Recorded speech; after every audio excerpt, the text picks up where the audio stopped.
नमस्ते दोस्तों, स्काईमेट वेदर में आप सभी का स्वागत है। मेरा नाम महेश पलावत है। ये 1 मई का वीडियो है। इसमें जो वेदर सिस्टम है उस पर नजर डालेंगे हम। तो वेस्टर्न डिस्टर्बेंस जैसे मैंने बताया था आपको कि ये 2 तारीख की शाम को पहुंचेगा।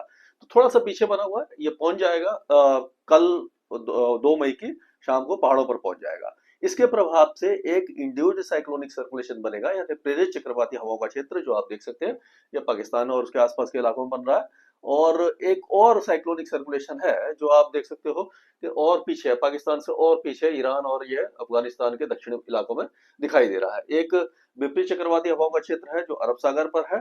एक जो साइक्लोनिक सर्कुलेशन आप देख सकते हो, तो इसको यहाँ पर ले लेते हैं। हाँ, ये पश्चिम बंगाल के उत्तर भागों में है। ट्रफ है जो गंगा के मैदानी क्षेत्रों से जाके आ रही है। एक यहाँ पे आप राजस्थान तक जाएगी और एक सिंध तक जाएगी। और एक ट्रफ है जो आप देखोगे कि ये झारखंड से लेकर के कोमरिन एरिया तक जाएगी। तो ये जो सारे वेदर सिस्टम है, इनके हिसाब से वेदर होने वाला है। और ये आपको पता होगा कि पिछले 24 घंटों में जो मूसलाधार बारिश कई इलाकों में हुई है, उत्तर प्रदेश में हुई है, बिहार में हुई है, पंजाब में, दिल्ली में ओले गिरे हैं, और राजस्थान के कुछ इलाकों में है, दक्षिण भारत में हुई है। तो इससे क्या हुआ है कि टेम्परेचर में गिरावट आई है। पूरे भारत में कई जगह पर टेम्परेचर में गिरावट आई है।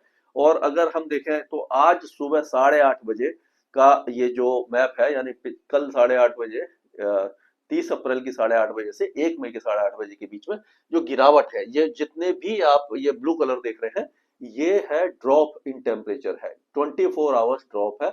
इतना ज्यादा टेम्परेचर गिरा था क्योंकि ये जो बारिश वगैरह हुई थी उसके कारण गिरा था। और अगर हम देखें कि किस तरह का वेदर हुआ है, क्या हुआ है, तो इसमें हम देखेंगे कि आप देखिए कि जो टेम्परेचर थे जो आपने देखा होगा 45 47 तक टेम्परेचर जा रहे थे, अब कहीं पर भी 45 डिग्री के ऊपर टेम्परेचर नहीं गया। कल 30 अप्रैल को बारिश वगैरह हुई थी। तो चंद्रपुर है जो 44.6 है, बाड़मेर 44 है, और ये देखिए अमरावती, बिदर, जैसलमेर, रंटचिंटला, ये सारे 44 डिग्री पर है। तो यानी टेम्परेचर में गिरावट दर्ज की गई है। और जो हीट वेव है, जैसे मैंने आपको बताया था कि हीट वेव गायब हो जाएगी, तो हीट वेव गायब हो गई है। लेकिन हीट वेव ये टेक्निकली गायब हुआ है कि जो डेफिनेशन होती है उसके हिसाब से। लेकिन 40 से ऊपर तापमान अभी भी काफी जगह बने हुए हैं। और अगर बारिश देखें तो आप देखिए पूर्वी भारत में ज्यादा हुई है। ये देखिए आपका पुरी है, दीघा, नॉर्थ लखीमपुर, पुनलुर, भुवनेश्वर, गोपालपुर। इसमें केवल जो पुनलुर है ये हो गया आपका, और कलिंगापट्टनम हो गया, और कन्नौर हो गया। ये सारे जो इलाके हैं, ये सारे हैं, ये सभी, और मैसूर, ये जितने भी हैं ये दक्षिण भारत में है। बाकी जितने भी हैं वो पूर्वी और उत्तर पूर्वी भारत में बारिश हुई है। यानी पुरी में 69 हुई है, दीघा में 52 हुई है, नॉर्थ लखीमपुर में 51 हुई है। तो इस तरह का ये वेदर आपने देखा होगा कि काफी ज्यादा जगह पर बारिश हुई है। और ये प्री मानसून गतिविधियां काफी ज्यादा उग्र होती जा रही है। ये अभी आज 1 बजे, यानी 1 मई की दोपहर 1 बजे का पिक्चर है। इसमें आप देखिए बिहार और पूर्वी उत्तर प्रदेश में बादल छाए हुए हैं, पूर्वोत्तर राज्यों में बादल छाए हुए हैं। थोड़ा से पूर्वी मध्य प्रदेश और छत्तीसगढ़ और उड़ीसा में भी बादल दिखाई दे रहे हैं। लेकिन क्या होता है कि जैसे मैंने आपको बताया, कल भी जैसे 4 बजे के बाद बारिश हुई थी ज्यादातर इलाकों में, तो जैसे ही गर्मी बढ़ती है तो फिर से वेदर सिस्टम बनना शुरू हो जाते हैं। लेकिन आज हमें केवल पूर्वी भारत में ही बारिश दिखाई दे रही है। दक्षिण भारत में थोड़ी बहुत बारिश है। अगर आप आज का देखें, मैप देखें, तो जो उत्तर भारत है वहां पर थोड़ा सा एक गैप आएगा। तो ये जो वेस्टर्न डिस्टर्बेंस के असर है, तो पहाड़ों पर आज भी बारिश होगी, लेकिन कल जैसे बहुत ज्यादा तेज बारिश हुई थी तो उस तरह की नहीं होगी, थोड़ी सी कम हो जाएगी। लेकिन पूर्वोत्तर राज्यों में आप देखेंगे, उप हिमालय पश्चिम बंगाल से लेकर के सिक्किम, पूर्वोत्तर राज्य, बांग्लादेश, ये सारे इलाके, गंगे पश्चिम बंगाल, उप हिमालय पश्चिम बंगाल, यहाँ पर तेज बारिश होगी। पश्चिम बंगाल में अच्छी बारिश हो रही है। उसी तरह से उड़ीसा, बिहार और झारखंड के कुछ इलाकों में, पूर्वी इलाकों में बारिश होगी। उड़ीसा के कोस्टल एरियाज में, कोस्टल आंध्र प्रदेश में, यहाँ तक कि तमिलनाडु, आंतरिक कर्नाटका और केरल, यहाँ पर भी बारिश की गतिविधियां होंगी। खंड वर्षा जो है वो आपको दिखाई देगी उत्तर प्रदेश के कुछ इलाकों में, राजस्थान के कुछ इलाकों में, मध्य प्रदेश के, मतलब कि आप देखेंगे कि केवल पूर्वी, उत्तर पूर्वी और दक्षिण भारत में पहाड़ों पर ही बारिश है, बाकी जगह पर खंड वर्षा है। लेकिन गुजरात से लेकर के महाराष्ट्र और तेलंगाना, आंध्र प्रदेश, कर्नाटका, ये सारे इलाके यानी उत्तरी कर्नाटका लगभग सूखे रहेंगे। ये आज का है 1 तारीख का। अगर 2 तारीख होते होते हम देखेंगे जैसे वेस्टर्न डिस्टर्बेंस आएगा, मौसम में फिर से बदलाव दिखाई देगा। आप देखोगे पाकिस्तान के कई इलाकों में ये जो दो साइक्लोनिक सर्कुलेशन मैंने बनाए थे वो ये है, जो मतलब मैप जो आगे बनने वाला है, ये एक साइक्लोनिक सर्कुलेशन बन गया यहाँ पर, और एक ये साइक्लोनिक सर्कुलेशन बन गया, ये ट्रफ आ गई, यहाँ पर साइक्लोनिक सर्कुलेशन बन गया, यहाँ पर ये घूम गया, या यहाँ पर आकर के यहाँ पर ये घूम गई, और इधर से ये हवा आई और यहाँ से होकर के ये घूम गई। अब आप देखिए यहाँ से ये घूम रही है, ये घूम रही है, तो ये ट्रफ बन गई, और यहाँ से हवा इस तरह से आ रही है। ये जो ट्रफ इस जगह पर बन गई है, तो ट्रफ जहां पर बन रही है तो आप देखो छत्तीसगढ़ में बारिश शुरू हो जाएगी।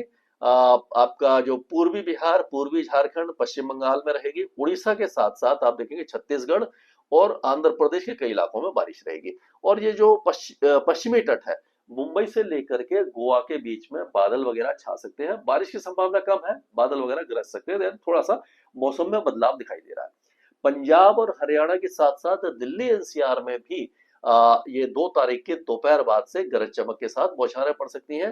राजस्थान के कई इलाके बारिश देख सकते हैं, जैसे कि श्री गंगानगर, हनुमानगढ़ और नाल है, और आपका ये है ये झुंझुनू, सीकर, अलवर, जयपुर, और अजमेर, दौसा, भरतपुर, और आप ये भिवाड़ी वगैरह से लेकर के आप देखेंगे ये करौली, सवाई माधोपुर, कोटा, बूंदी, ये जो इलाके हैं यहाँ तक बारिश की संभावना दिखाई दे रही है। उसी तरह से आप देखोगे कि ये मध्य प्रदेश के ग्वालियर संभाग में, जैसे कि दतिया, मुरैना, टीकमगढ़, ग्वालियर, उसके आसपास के इलाकों में हो सकता है गुना वगैरह तक बारिश की गतिविधियां हो जाए। दिल्ली एनसीआर के साथ साथ हो सकता है हाथरस, आगरा, अलीगढ़, एटा, मैनपुरी, ये इलाके, और ऊपर जो है मेरठ, मुजफ्फरनगर, सहारनपुर, ये मुरादाबाद, संभल, बरेली, इन इलाकों में भी बारिश की संभावना दिखाई दे रही है। और ये प्रयागराज, वाराणसी, भदोही, जौनपुर, यहाँ पर भी खंड वर्षा या थोड़ा सा गरज चमक के साथ जो बारिश होती है वो हो सकती है। बिहार के कई इलाकों में बारिश बढ़ जाएगी, झारखंड में भी बारिश 2 तारीख को बढ़ने वाली है। और 3 तारीख होते होते आप देखोगे कि वेस्टर्न डिस्टर्बेंस पहुंच आगे आ गया है। पाकिस्तान के कई इलाके, अफगानिस्तान के कई इलाके बारिश देख रहे हैं, लेकिन उत्तरी पाकिस्तान में ही बारिश रहेगी। और ये तराई के इलाके, जो पहाड़ों पर बारिश तेज हो जाएगी, तराई के इलाकों में बारिश रहेगी, दिल्ली में आ जाएगी, उत्तर प्रदेश, बिहार, झारखंड, यहाँ तक कि आप देखोगे कि पूर्वी राजस्थान, उत्तर पूर्वी राजस्थान में रहेगी। और आपका छत्तीसगढ़, मध्य प्रदेश, उड़ीसा और ये तेलंगाना वगैरह से होती हुई दक्षिण में जाएगी। ये गुजरात के दक्षिणी इलाकों में, मुंबई और पश्चिमी तट पर, यानी कि थोड़ा सा कुछ मॉइस्चर फीड दिखाई दे रहा है, और यहाँ पर हल्की ट्रफ बनेगी, जिससे कि इस इलाके में हल्की फुल्की बौछारें पड़ सकती हैं।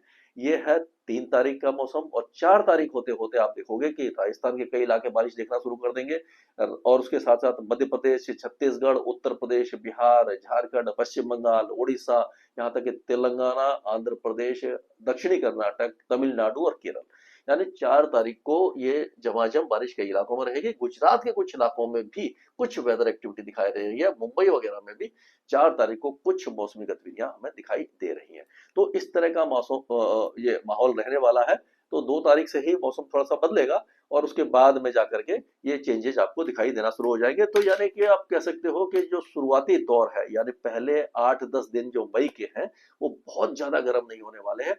और जैसे हमने बात की है कि अल नीनो है, अल नीनो आ रहा है, लेकिन आईओडी भी थोड़ा सा पॉजिटिव दिखाई दे रहा है, तो उसके बारे में भी एक वीडियो बनाएंगे और देखेंगे कि मानसून इतना ज्यादा बुरा नहीं रहेगा। स्काई मैट वेदर में अभी के लिए इतना ही।